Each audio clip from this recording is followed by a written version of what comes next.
Bonjour à tous. Dans cette vidéo intitulée 2010-2015, l'alignement des planètes, nous allons parler du protocole de Kyoto. On va parler d'ODD, de normes ISO 26000 et de COP21. C'est parti. Au cours des années 2000, dans la foulée de la ratification par plus de 180 pays du protocole de Kyoto en 1997, l'idée et le concept de développement durable s'imposent comme un impératif auprès des grands décideurs du monde. Selon la définition classique, le développement durable, DD, doit répondre aux besoins du présent sans compromettre la capacité des générations futures de répondre aux leurs. Son application applique un engagement et un compromis entre les sphères de l'économie, de l'environnement et du social. La diffusion de cette idée massive d'un développement durable, soutenu par les entreprises, constitue une avancée importante pour ceux qui s'intéressent à la notion de RSE et la promeuvent depuis des années. L'intégration des deux concepts se fera rapidement et favorisera une mobilisation sans précédent des gestionnaires, chercheurs, professeurs, étudiants. La RSE sera dès lors considérée comme la traduction microéconomique du développement durable, selon Koleva. Ce rapprochement va culminer alors que plus de 350 représentants provenus de 80 pays vont s'entendre sur une définition commune qui formera le socle d'une norme internationale sur le sujet. La norme ISO 26000 est publiée le 1er novembre 2010. Il est suggéré que la RSE consiste en la responsabilité d'une organisation vis-à-vis des impacts de ses décisions et activités sur la société et sur l'environnement, se traduisant par un comportement éthique et transparent qui contribue au développement durable, y compris à la santé et au bien-être des sociétés, prend en compte les attentes des parties prenantes, respecte les lois en vigueur tout en étant en cohérence avec les normes internationales du comportement, est intégré dans l'ensemble de l'organisation et mis en œuvre dans ses relations. Le lien entre les concepts de développement durable et de responsabilité sociale de l'entreprise est ainsi cristallisé, tout comme l'est la relation avec les parties prenantes. Dans le même temps, la RSE se voit maintenant circonscrite dans un espace théorique donné, celui du modèle des parties prenantes, les stakeholders. Ce modèle suggère une opérationnalisation de ce qui est une société pertinente pour l'entreprise. Ainsi, il devient important de distinguer entre les enjeux portés par les parties prenantes et les enjeux sociaux. Les entreprises et leurs gestionnaires gèrent les relations avec les parties prenantes et non pas avec la société. Les parties prenantes jouent 3 rôles fondamentaux.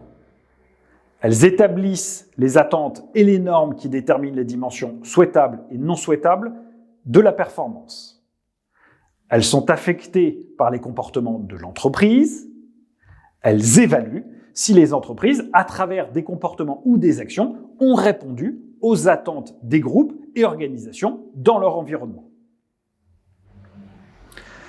En septembre 2015, après 2 ans de négociations incluant les gouvernements comme les sociétés civiles, les Nations Unies adoptent les 17 objectifs de développement durable, les fameux ODD. Elles sont rassemblées dans ce qu'on appelle couramment l'agenda 2030. Ces objectifs remplacent les 8 objectifs du millénaire pour le développement, les OMD. L'agenda 2030 définit des cibles à atteindre à l'horizon 2030. Les cibles sont au nombre de 169, définies ODD par ODD, et sont communes à tous les pays engagés. Elles répondent aux objectifs généraux suivants. Éradiquer la pauvreté sous toutes ses formes et dans tous les pays. Protéger la planète et garantir la prospérité de tous. Dans un souci d'appropriation et de communication, elles sont parfois regroupées en 5 domaines, les 5 P. Peuple, prospérité, planète, paix, partenariat. À la fin de ce mois-là, le 29 septembre 2015, Mark Carney, gouverneur de la Banque d'Angleterre, prononce devant le City Lloyd's Dinner un discours devenu une référence, briser la tragédie de l'horizon. But climate change is a tragedy of the horizon. And we don't need an army of actuaries, even though we do have an army of actuaries in the PRA under Andrew's leadership. We don't need an army of actuaries to tell us that the catastrophic impacts of climate change will be felt beyond the traditional horizons of most actors. It will impose costs on future generations that the current one has little direct incentive to fix. In other words, future costs beyond the business cycle, beyond the political cycle, and certainly beyond as well the horizons of technocratic authorities like central banks who are bound by their mandates. After all, the policy horizon for monetary policy extends out 2 to 3 years. And for financial stability, it's a bit longer, but at its extreme, it's out to a decade, which is the extreme of the credit cycle. In other words, once climate change becomes a defining issue for financial stability, it may already be too late. Ce discours aura un retentissement considérable dans le domaine du reporting extra-financier. Et on y reviendra. L'année 2015 se clôture par la conférence de Paris.